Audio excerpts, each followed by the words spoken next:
ఈరోజు current అఫైర్స్ని quiz రూపంలో చూద్దాం.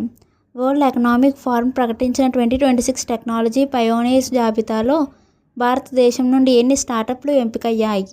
సమాధానం 9. వరల్డ్ ఎకనామిక్ ఫోరం ప్రతి సంవత్సరం ప్రపంచవ్యాప్తంగా సమాజంపై, వ్యాపారాలపై సానుకూల ప్రభావం చూపగల అత్యంత వినూత్నమైన 100 ప్రారంభ దశ స్టార్టప్లను ఎంపిక చేస్తుంది. జూన్ 2026 నాటికి ప్రతిష్టాత్మకంగా జాబితాలోని భారత్ నుండి రికార్డు స్థాయిలో 9 కంపెనీలు చోటు సంపాదించాయి.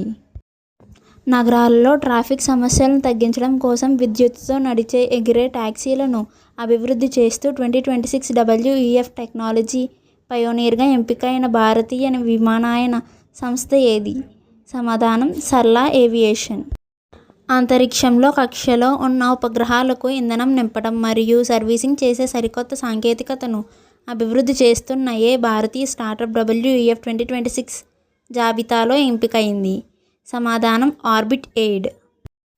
వ్యవసాయ రంగంలోని గ్రీన్ హౌస్ వాయువులను తగ్గిస్తూ కార్బన్ క్రెడిట్ సొల్యూషన్స్ను రిమోట్ సెన్సింగ్ ద్వారా అందిస్తూ 2026 WEF జాబితాలో నిలిచిన క్లైమేట్ టెక్ స్టార్టప్ ఏది? సమాధానం వరాహ. కింది వాటిలో world economic forum 2026 technology pioneers జాబితాలో చోటు దక్కించుకొని భారతీయ సంస్థ ఏది? సమాధానం జొమాటో.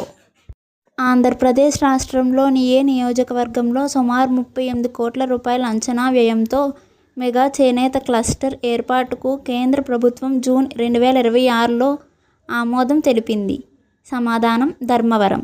శ్రీ సత్యసాయి జిల్లా ధర్మవరంలో సుమారు 38 కోట్ల రూపాయల అంచనా వ్యయంతో 9.84 ఎకరాల స్థలంలో ప్రతిష్టాత్మకంగా మెగా చేనేత క్లస్టర్ ఏర్పాటు కాబోతుంది. భారతదేశంలో మెటా సంస్థకు చెందిన మొట్టమొదటి భారీ AI సక్షమ డేటా సెంటర్ను అభివృద్ధి చేయడానికి ప్రముఖ ఏ భారతీయ సంస్థతో ఒప్పందం కుదిరింది? సమాధానం రిలయన్స్ ఇండస్ట్రీస్ లిమిటెడ్. గుజరాత్లోని జామ్నగర్ వద్ద ఉన్న రిలయన్స్ ఇండస్ట్రియల్ మెగా కంపెనీస్లో ఈ డేటా సెంటర్ను ఏర్పాటు చేస్తున్నారు. ఆంధ్రప్రదేశ్ రాష్ట్రం నుండి అంతర్జాతీయ బ్లూ ఫ్లాగ్ గుర్తింపు పొందిన ఏకైక బీచ్ ఏది? సమాధానం రుషికొండ బీచ్.